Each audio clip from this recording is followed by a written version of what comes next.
በስመ አብ ወወልድ ወመንፈስ ቅዱስ አሐዱ አምላክ አሜን። በክርስቶስ ክርስቲያን በወልድ ወልዳን ተባልኩም ደቅ እግዚአብሔር አመላ ዓለም ትርከቡ የኦርቶዶክስ እምነት ተከተልቲ ደህና ደውዒላትኩም ደህና ደምሲኹም ደህና ደቀኒኹም አሜን። እግዚአብሔር አምላክና ዝተኸበረን ዝተመስገነን ይኹን። ሞ እግዚአብሔር አምላክና ለማዓንቲ ስለ ዓርስኻ ምግታእ ዝበሃል ክንመሃሪና እግዚአብሔር አምላክና እንተዛራቢ አንደበት ንሰምዕ ድማ እዝነ ልቦና ንኸብረልና ናቱ ቅዱስ ፈቃድ ይኹነልና። ካልአይ ጴጥሮስ ምዕራፍ 1 ቁጥር 6 አብታ ፍልጠትኩም ምግታእ ርእስኩም ወስኹላ ይብል ማለት አብታ ፍልጠትኩም ምግታእ ርእስኩም ወስኹላ። ምግታእ ርእሲ ወይን ዓርስኻ ምግዛእ እንታይ ማለት እዩ እንድሕሪልና ምናልባት ዓርስና ክፉእ ነገር ካብ ምስራሕ ምሕላው ሰብነትና ካብ ሓጢያት ምቁጣብ ካብ ሓጢያት ምኽልካል ካብ ሓጢያት ምርሓቅ ማለት እዩ። ስለዚ ድማ ሰብ ዓርሱ ገዚኡ ወይን ድማ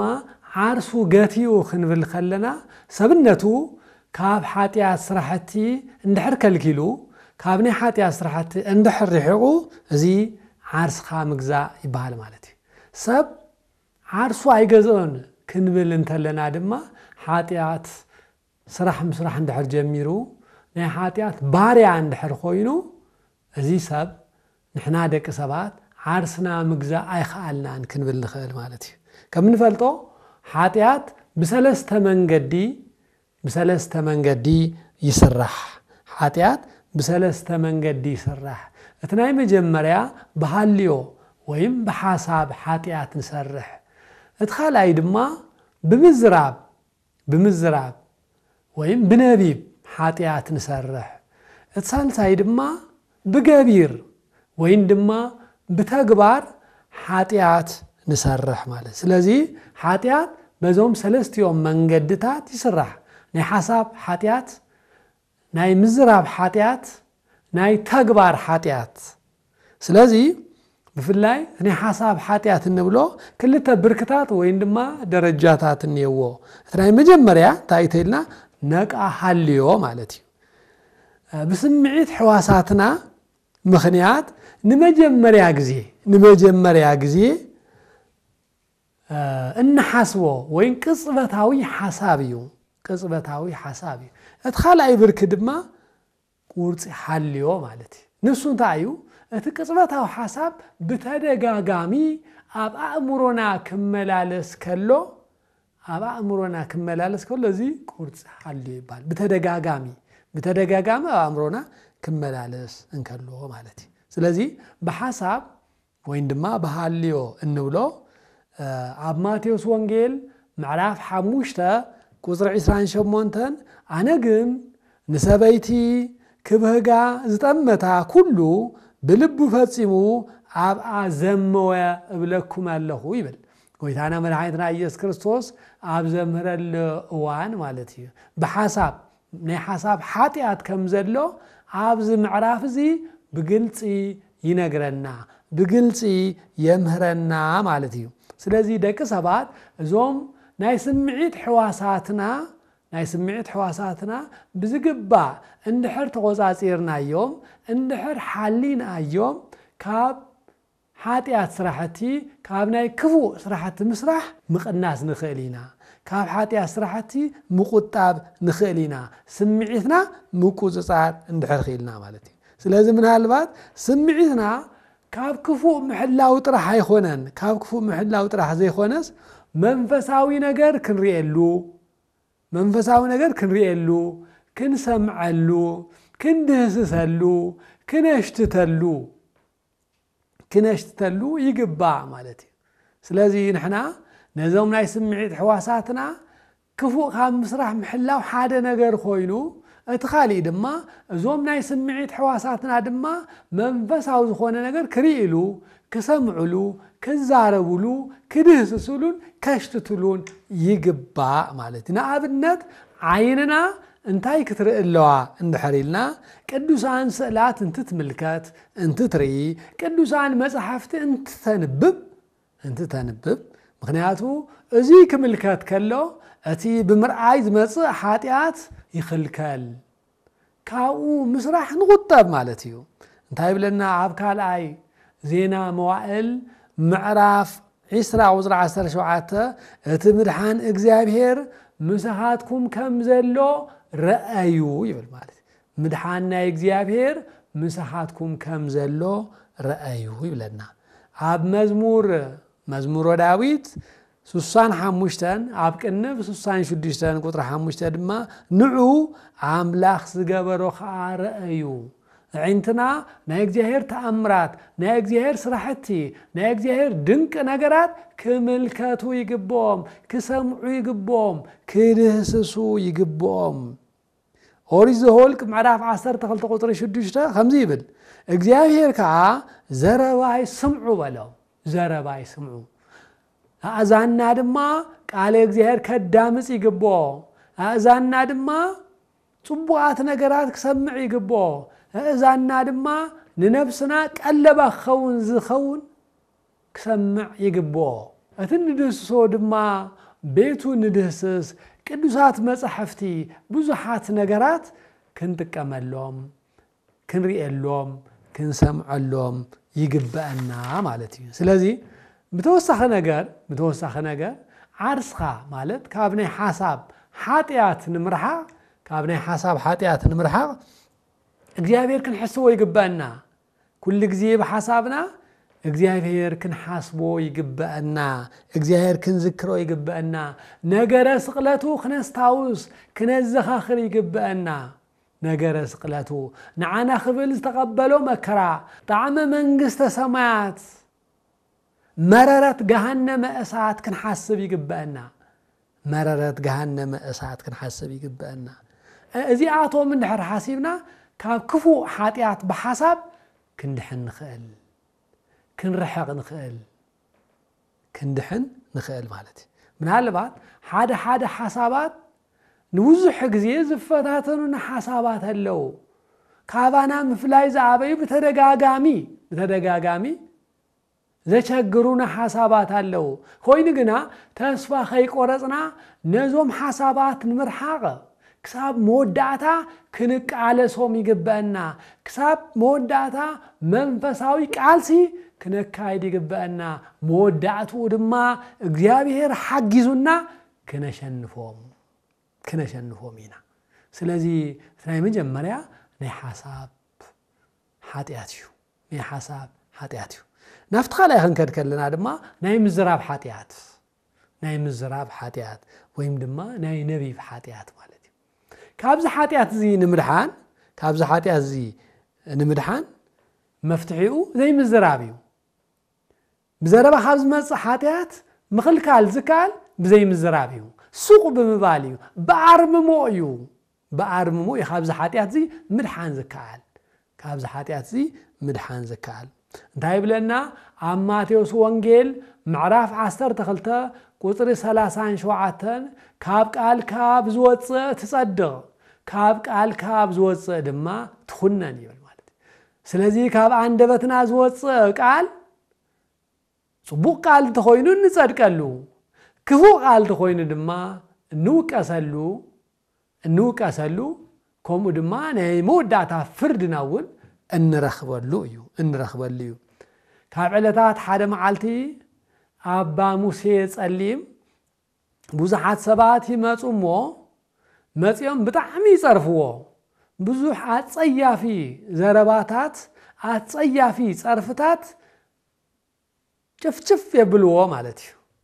ንሱ ግን ዝኹሉ ሕማቅ ቃላት ሕማቅ ጸርፍታት ክዛረብዎ ከለው ምንም ምላሽ አይሃበን ሱቅ በለ አርምሞ ሓዘ ምንም አይተዛረቦምን ብድሕሪ ዞም ሰባት ጸሪፎም ምስኸዱ እቶም ደቀ መዛሙርቱ መጽሞ አቦና እዚ ሁሉ ሕማቅ እዚ ሁሉ ክፉእ ጸርፍታት እንትጸርፉኻ ምንም ዘይተሰምዐካ ኮይኑ ኢሎም ተሓትዎ አይ መጀመርያ ስባ ልክዕ ክጸርፉኑ ከለው سمعيتي صرفهم زبل مصين نيرو كوينو جنا عندبتي توقوص عصيريو مصحف منكوسات كنرخلنا عندبتي توقوص عصيريو ስለዚህ በሐሳብኳ ተመጸ ናፍትናይ ተግባር ኃጢያት ንኸይሸጋገር ግን ተቆጻጽርዎ አንደበትካ ምቁጻር ማለት ካፍቲ ናይ ዘረባ ኃጢያት ምኽልካል ማለት ስለዚህ ናይ ስጋ ንጽህና ድማ ዝጅምር በአርምሞ እዩ ብሱቅታ እዩ ናይ ስጋ ቅድስና ዝጅምር ንጽህና ዝጅምር በአርምሞ ወይም ድማ ብስቅታ እዩ ስቅታ ወይም አርምሞ ማለት ክፉ ቃላ ዘይምዝራብ ማለት እዩ ሕማቅ ነገራት ዘይምውጻእ ማለት እዩ ንእግዚአብሔር ዝሕዝን ንሰባት ዝሕዝን ቃላ ዘይምድርባይ ምናልባት ኣብዚ ሕዚ ዋን ዝኽንርኢ ከለና ሰባት ንደቂ ሰባት አእምሮኦም ዝሰብር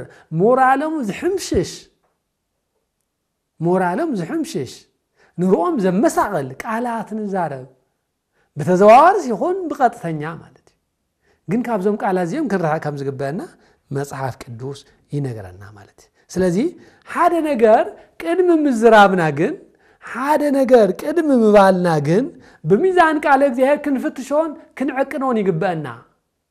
ካብ አንደበትና ቃላት ከነውጽ ኸልና ቅድም ምውጻና ሚዛንና መለክዕና ቃል እግዚአብሔር ከውነሎ ብኡ ክንልክዖን መዚናን ክንዛረብ ይግበአና ቅዱስ ዳዊት ኣብ መዝሙር 140 ኣብ ቅንፍ 140 ሓደን ቁጥር 3 ታይብለና ጎይታይ ንኣፈይ ቀፈር ወይ ድማ ቁልፊ ግበረሉ ደግ ኸናፍረይ ድማ ሓሉ ደግ ኸናፍረይ አንደበተይ ሓልወለይ ንአንደበተይ ልዋም ግበረለይ ንአንደበተይ ቀፈር ግበረለይ ይብል ማለት ስለዚህ ንአንደበትና ልዋም ለአንደበትና ስቁታ ክንገብረሉ ይግበአና ማለት ስለዚህ እቶም ንዛረቦም ቃላት ካሊ ሰውን ዘይሐዝነሉ ቃላት ክንዛረብ ይግበአና ማለት ስለዚህ እቶም ንዛረቦም ቃላት ንሕናውን ሰባቱን ዝጥቀሙሉ ቃላት ክነምጽን ክንዛረብን ይግበአና ከምንፈልጦ አባ አጋቶን ዝበሃል አቦና ንነዊሕ እዋን ኣብ አንደበቱ እምነትዩ ዝነበረ አቦ እዩ ንምንታይ እንተይልና አንደበት ታያ ሓውያ ካብ አንደበት ዝወጽእ ክፉ ቃላት ስለዝኾነ ንሰብም ንእግዚአብሔርም ዝሕዝን ስለዝኾነ ካብዚ ንምድሓን ዓርሱን ምኽልካል አንደበት ንምክታዕ ንነዊሕ እዋን እምኒ ኣብ አንደበቱ እትዩ ዝነብር አቦ እዩ ያዕቆብ ምዕራፍ 3 ቁጥር 6 ታይብለና ልሳን ሓውያ ዓለም ዓመፃ እያ ልሳን ኣብ ማእኸል አካላትና ሰፊራ ንኹሉ ስጋና ተርክሶላ ንመዘውር ንብረት ከዓ ተንድዶ ብገሃነም እውን ዝነደደት እያ አንደበትና መልሐስና ንሽቶ ትመስል ግን ካብኣ ዝወፅእ ዓለም ዘቃጽል እዩ ግን ካብኣ ዝወፅእ ናይ ክንደይ ሰባት ህይወት ዘበላሽ እዩ ግን ካብ አንደበትና ዝወፅእ ናይ ክንደይ ሰባት ኑሮ ምስቅልቅሉ ዘውፅእ እዩ ካብ አንደበትና ዝወፅእ ናይ ክንደይ ሰባት ሞራል ዝሰብር እዩ ካብ አንደበትና ዝወፅእ ንእግዚአብሔርም ንሰባት ዝሕዝን ቃላት እዩ ስለዚህ እዚ አንደበትካ ምክታዕ አንደበትካ ምኽልካል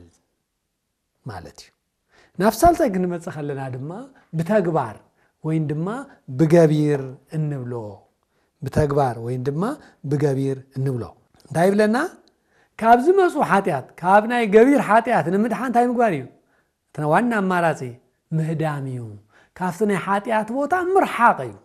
مرازي خالي يلن مالتي. سلازي كابنا يتكبار حاتيات مرحاق كافت حاتيات زفت سملاكا مهداميو مرحاقيو مالتي. سلازي عابزي خنريو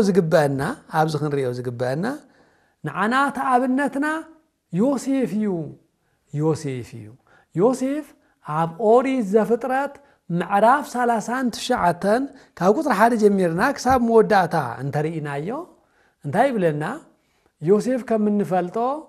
نجزياب هير زفكر بحقق زيهير زمرح فريحة جزياب هير زلو جزياب هير زحادرو سبيو